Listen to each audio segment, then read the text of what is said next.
Para saudara dan saudari yang Tuhan cintai, selamat pagi dan selamat bertemu lagi dalam renungan harian dari Paroki Santo Fransiskus Assisi APO, edisi hari Rabu tanggal 22 Mei 2024 dalam masa biasa yang ke-7. Mengawali hari yang baru ini, kita hendak mendengar dan merenungkan sabda Tuhan. Marilah sebelum kita mendengar dan merenungkan sabda Tuhan, kita berdoa. Dalam nama Bapa dan Putra dan Roh Kudus. Amin. Allah Bapa yang Maha Esa, perkenankanlah semua yang dihimpun Roh Kudus dalam gerejamu mengabdi Engkau dengan tulus ikhlas dan bersatu padu dalam cinta kasih. Bersabdalah ya Tuhan, kami siap mendengarkan.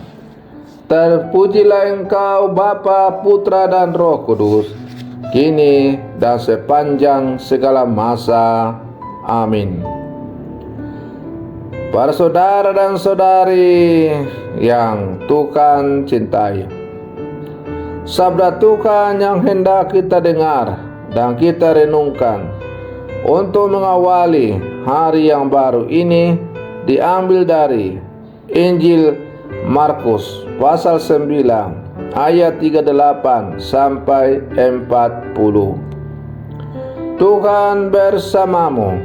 Inilah Injil suci menurut Markus. Pada suatu hari, Yohanes berkata kepada Yesus, "Guru, kami melihat seorang yang bukan pengikut kita mengusir setan demi namamu. Lalu kami cegah orang itu karena ia bukan pengikut kita." Tetapi Yesus berkata, "Janganlah kalian cegah dia, sebab tak seorang pun yang telah mengadakan mujizat demi namaku dapat seketika itu juga mengumpat aku. Barang siapa tidak melawan kita, ia memihak kita." Demikianlah sabda Tuhan. Para saudara dan saudari yang Tuhan cintai, hidup kita di dunia ini sesungguhnya amatlah singkat. Maka tidaklah bijaksana jika waktu yang singkat itu kita pakai untuk memegahkan diri di hadapan Allah. Allah berkuasa untuk menambahkan atau menghilangkan hari-hari hidup kita di dunia ini. Jika demikian, maka sebagai orang Kristiani, orang beriman harus berlomba-lomba dalam melakukan kebaikan dalam hidup sebagaimana yang dilakukan oleh Tuhan Yesus selama hidupnya di dunia ini. Para saudara dan saudari yang Tuhan cintai, dalam doa saya mengaku, kita tidak hanya mengakui dosa-dosa kita karena pikiran, perkataan, dan perbuatan, tetapi juga karena kelalaian. Rasul Yakobus mengatakan, jika orang tahu bagaimana ia harus berbuat baik, tetapi tidak melakukannya, ia berdosa. Mengetahui bahwa kita dapat melakukan kebaikan dan mengabaikannya adalah hal yang serius. Sebab hal itu berarti bahwa kita telah menempatkan diri dan bertindak dan berkehendak kita di atas kehendak Tuhan yang hanya menginginkan kebaikan. Para saudara dan saudari yang Tuhan cintai, setiap orang mempunyai potensi untuk berbuat baik.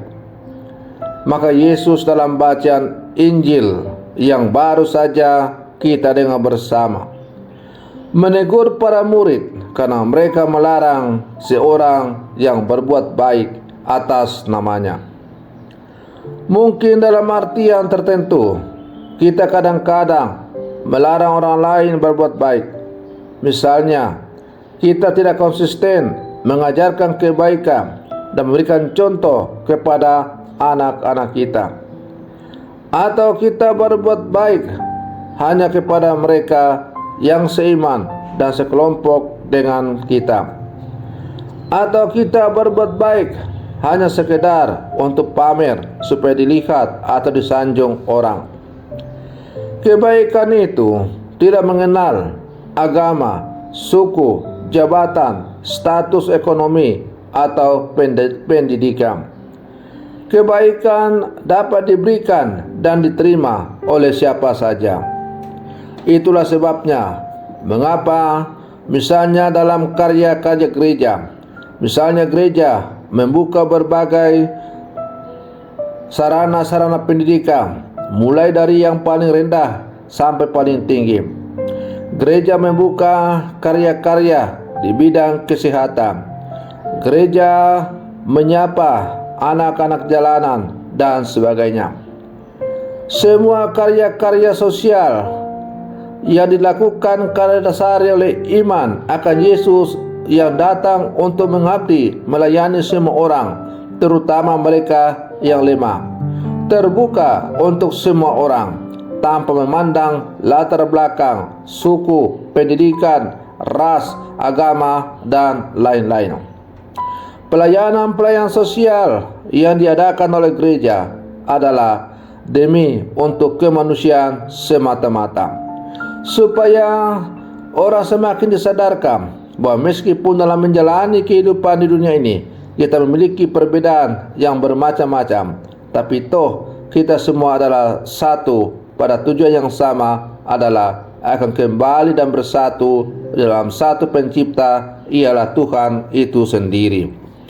Para saudara dan saudari yang Tuhan cintai, oleh karena itu, sebagai murid-murid Yesus yang hidup di zaman sekarang, kita diajak untuk terus berjuang mewujudkan karya-karya kita dalam kehidupan kita, bekerja sama dengan siapapun tanpa pandang bulu, karena setiap orang, setiap sesama kita adalah juga ciptaan Allah, citra Allah yang dapat memancarkan kasih kepada sesama.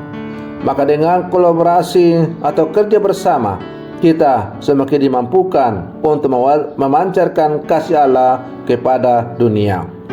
Para saudara dan saudari yang Tuhan cintai, semoga perlindungan saya untuk mengawali hari yang baru ini semoga menghantar kita menjadi murid-murid Yesus yang semakin peka di zaman sekarang. Selamat pagi, Tuhan Yesus memberkati.